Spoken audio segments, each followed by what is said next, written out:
Hola a todos y bienvenidos de nuevo a Tu Palabra Me Levanta. Acabamos de salir de nuestro profundo estudio sobre la tabla de las naciones en Génesis 10, donde vimos cómo el mundo se repobló a través de la familia de Noé. El mandato de Dios era claro: fructificad, multiplicaos y llenad la tierra. Pero, al igual que en la historia humana anterior al diluvio, la obediencia no duró mucho tiempo. Hoy, nos adentramos en una de las narrativas más icónicas y reveladoras de la Biblia, la Torre de Babel, registrada en Génesis capítulo 11 versículos 1 al 9. Esta historia no es solo un relato de cómo surgieron los diferentes idiomas.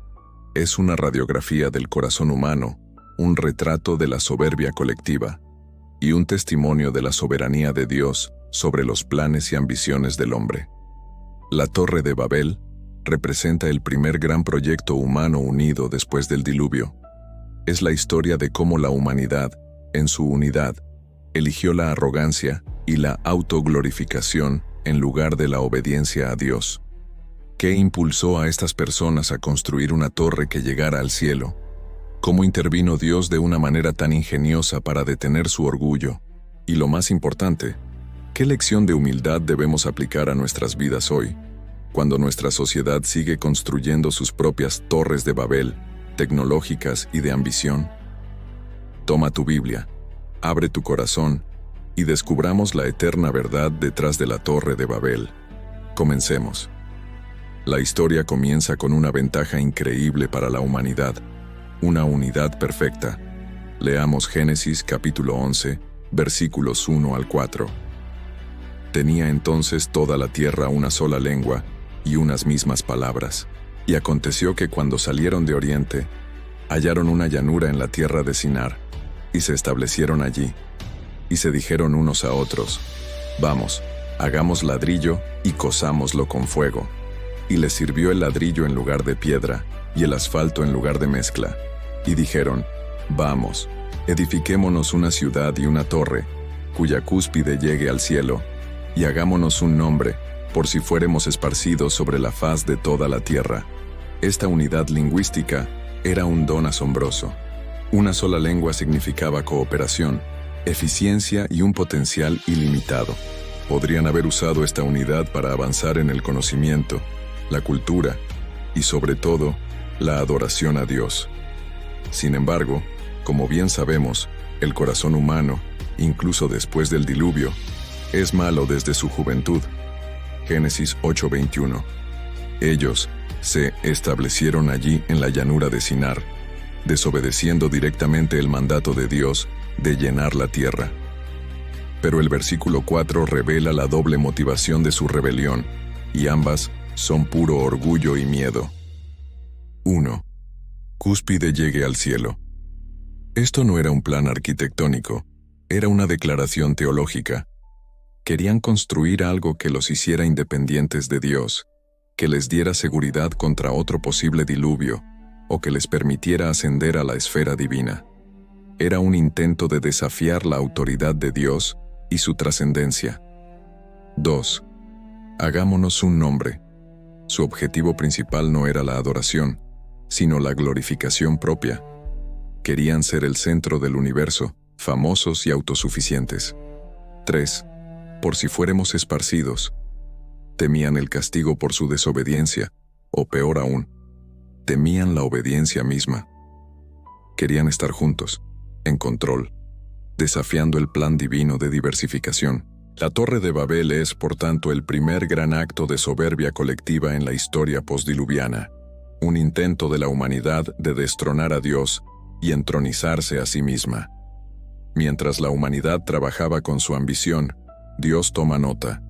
Ahora, veamos la respuesta del Creador en Génesis capítulo 11, versículos 5 al 6. Y descendió Jehová para ver la ciudad y la torre que edificaban los hijos de los hombres. Y dijo Jehová: He aquí el pueblo es uno, y todos estos tienen un solo lenguaje, y han comenzado la obra, y nada les hará desistir ahora de lo que han pensado hacer. De nuevo, el lenguaje de que Dios descendió para ver es un antropomorfismo precioso. No es que Dios necesitara descender para ver algo tan diminuto como su torre, sino que el acto enfatiza su atención a los asuntos humanos y su inminente juicio. Dios observa la obra del hombre, y su diagnóstico es devastadoramente preciso. La unidad y el lenguaje común se habían convertido en un arma contra su voluntad. La frase «nada les hará desistir ahora de lo que han pensado hacer» es la clave. Dios reconoció que el orgullo colectivo había alcanzado un punto de no retorno. De haber continuado, su maldad solo se habría intensificado, posiblemente superando la corrupción que provocó el diluvio. La unidad humana, cuando se utiliza para fines malvados, se convierte en una fuerza exponencialmente destructiva. Por lo tanto, la intervención de Dios se hace necesaria. La solución de Dios no fue otra inundación, sino un acto de juicio y misericordia perfectamente calibrado. Finalicemos la historia con Génesis, capítulo 11, versículos 7 al 9. Ahora pues, descendamos, y confundamos allí su lengua, para que ninguno entienda el habla de su compañero. Así los esparció Jehová de allí sobre la faz de toda la tierra, y dejaron de edificar la ciudad. Por esto fue llamado el nombre de ella Babel, porque allí confundió Jehová el lenguaje de toda la tierra, y de allí los esparció sobre la faz de toda la tierra. La solución de Dios es simple pero de un efecto profundo: confundir la lengua. No hubo relámpagos ni fuego, solo el cese de la comunicación. De repente, la herramienta más poderosa de su unidad se convirtió en la causa de su dispersión. La torre se detuvo, no por falta de materiales o mano de obra, sino por la incapacidad de la gente para entenderse. El pecado humano quería unidad para la gloria propia. Dios causó la diversidad para cumplir su plan. El nombre Babel significa confusión en hebreo, un testimonio permanente de que la arrogancia humana termina en el caos. Este acto cumplió dos propósitos divinos. 1. Juicio al orgullo.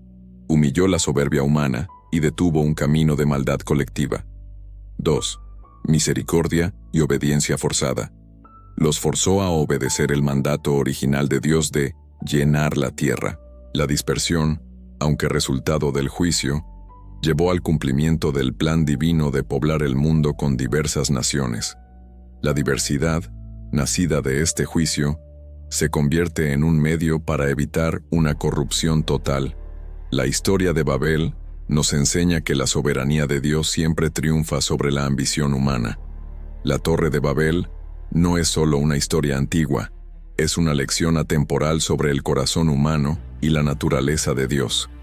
Aquí tienes 3 lecciones cruciales para tu vida hoy. 1.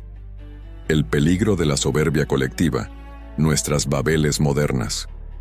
Hoy, seguimos construyendo torres de Babel, imperios corporativos, gobiernos totalitarios, sistemas tecnológicos que prometen la inmortalidad o la autosuficiencia sin Dios. El corazón del hombre sigue siendo el mismo. Queremos hacernos un nombre y evitar ser esparcidos, dependientes. Babel nos recuerda que cualquier esfuerzo humano, por impresionante que sea, si está motivado por el orgullo y dirigido contra la voluntad de Dios, está condenado al fracaso y la confusión. 2. La humildad como nuestro refugio. La respuesta a Babel es la humildad, reconocer que Dios es Dios y que nosotros somos criaturas. La Torre de Babel fue un fracaso porque la gente intentó subir a Dios. La historia de Jesús es el éxito porque Dios descendió a nosotros. Nuestro verdadero refugio y nuestra verdadera fama están en su nombre, no en el nuestro. 3. El Pentecostés como el reversazo de Babel. Es importante recordar que el juicio de la confusión de lenguas es revertido en el Nuevo Testamento, en el día de Pentecostés. Hechos 2. En Babel, una sola lengua se convirtió en muchas, causando división. En Pentecostés, muchas lenguas, muchas naciones, escucharon la misma verdad del Evangelio en su propio idioma, trayendo unidad en el espíritu. La unidad que la humanidad no pudo lograr a través del orgullo y la ambición, Dios la restauró a través de la gracia de su Hijo. La historia de Babel nos desafía a examinar nuestras propias motivaciones. ¿Estamos invirtiendo nuestras vidas en construir nuestra propia torre? ¿O estamos invirtiendo en el reino de Dios? ¿Qué torre de Babel necesitas derribar en tu vida hoy, rindiendo esa ambición a Dios? Deja tu comentario, nos encanta leer tus reflexiones. Si este video te ha ayudado a entender mejor la soberanía de Dios y el peligro del orgullo, por favor, dale me gusta y suscríbete al canal de Tu Palabra Me Levanta, si aún no lo has hecho. Y por supuesto, compártelo para que más personas entiendan esta lección vital de la historia bíblica. Con la historia de Babel, cerramos el ciclo de los eventos universales y nos preparamos para un nuevo comienzo, el comienzo de las promesas de Dios a un solo hombre. Para cerrar, te invito a una breve oración. Padre Celestial, te damos gracias por la advertencia de Babel. Reconocemos nuestro propio orgullo y nuestra constante tentación de buscar la gloria propia. Ayúdanos a vivir con humildad, a depender de ti y a usar nuestros dones y nuestra unidad para construir tu reino, no el nuestro. En el nombre de Jesús, amén. Bendiciones para ti y nos vemos en el próximo video.